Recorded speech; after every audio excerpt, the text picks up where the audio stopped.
Good morning, or evening. It's morning here.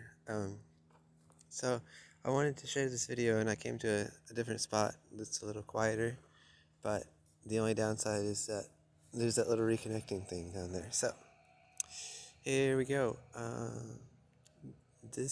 Well, I already mentioned the video, the game, but same one as before. But I'm going a little bit. Should be a little bit faster this time. Okay, so we have the Slav defense. Okay, so so dear Gia, I'm just going to share this after that one so that you have the intro more or less. But okay. All right. Now okay, so at this point I'm I sort of know that the bishop is really bad for black. And I'm just I know that. So I've got a pretty good idea of what to do. And I've spent again a huge amount, a ton of research, like my own. Anyway, that's something I'll mention sometime if you want, but later.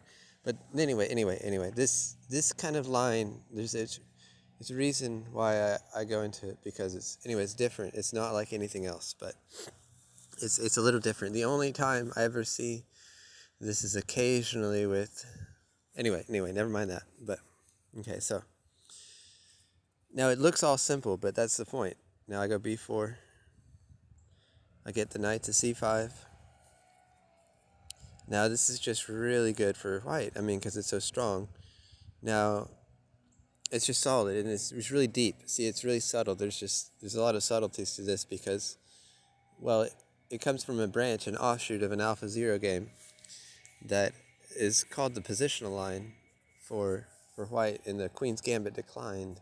I'll show you these sometime. That's the similar game that I've done so much research into, but it's very deep and it's very subtle, and it's not easy to play against if you don't know what you're doing. But it's very, very nice.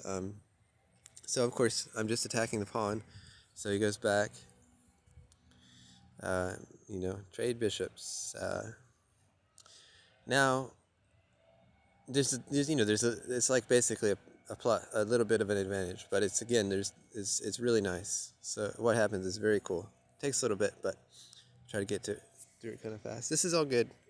Doesn't do anything. Now, okay, this is common. You'll see this a lot. Just going right back to the best square for the knight. Just go right back because there's no other place that would be better.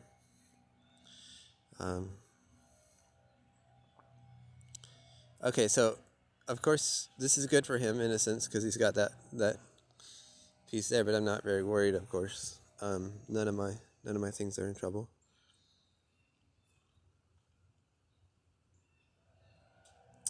Like, yeah. So this is why I like this line, because it's all perfectly positional for white. Every piece is in a great square, and all the pieces are working together. So, and there's no weak anyway. We'll just skip ahead a little bit. Now I posted the knight to a6. Seems a little bit, off to the side, but anyway, we'll see. It's pretty good there. It's helping the tide anyway.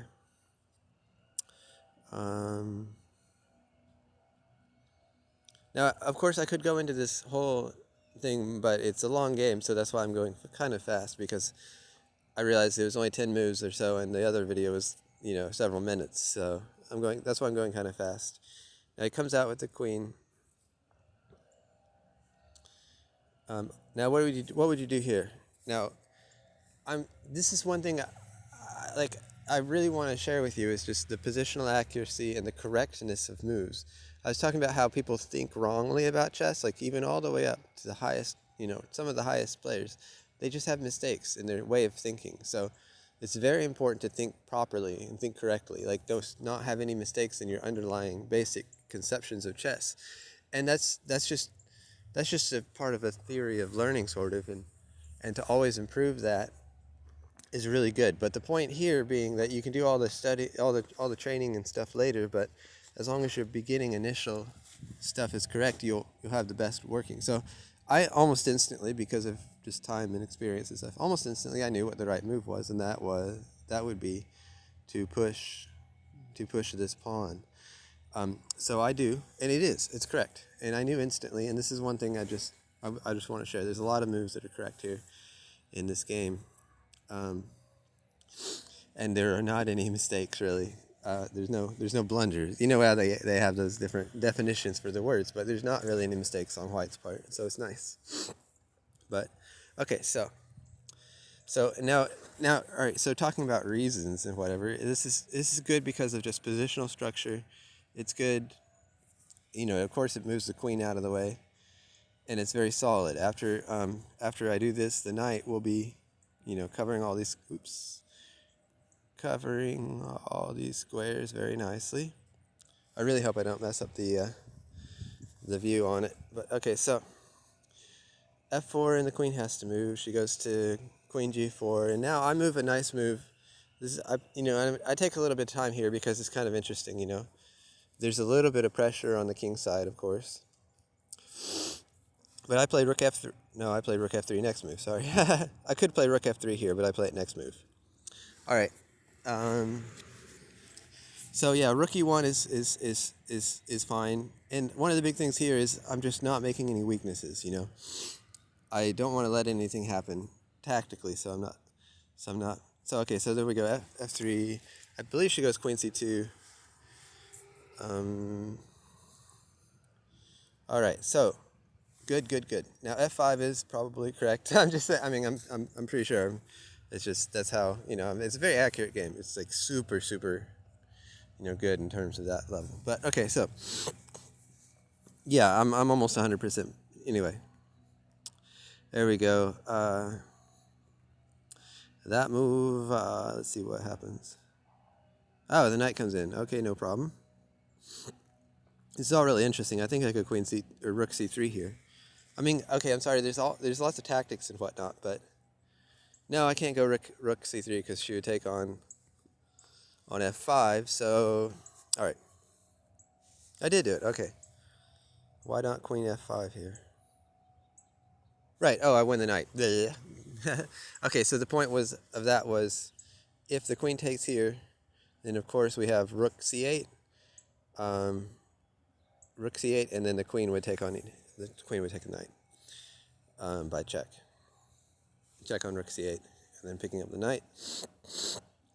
Okay, that's fantastic. And what would have happened if queen e4? Again, the same thing. If queen e4, rook c8 check, queen d2, winning the knight.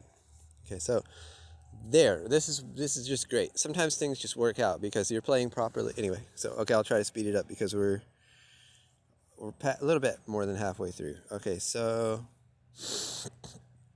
all right, this is all pretty normal. I'm guessing goes back to c4 or e4. I mean, that was my first thought, e4. Okay, so I'm probably take on e6. Now this is really great. This is really okay. So all of a sudden, there's a big advantage for white. Now everything's just coming. Everything just wonderfully is working out. To me, this is a little bit of an intense. I'm putting everything I can into the game. It's kind of a little bit intense, but no, I mean I played my best. That's what. Anyway, okay. All right, to go back to it. Sorry. Okay, so very big advantage for white now. It's winning basically. It's not like 3 pawns or anything, but it's like 1.5 pawns. Now something is going to break. Basically, black is about to lose some material.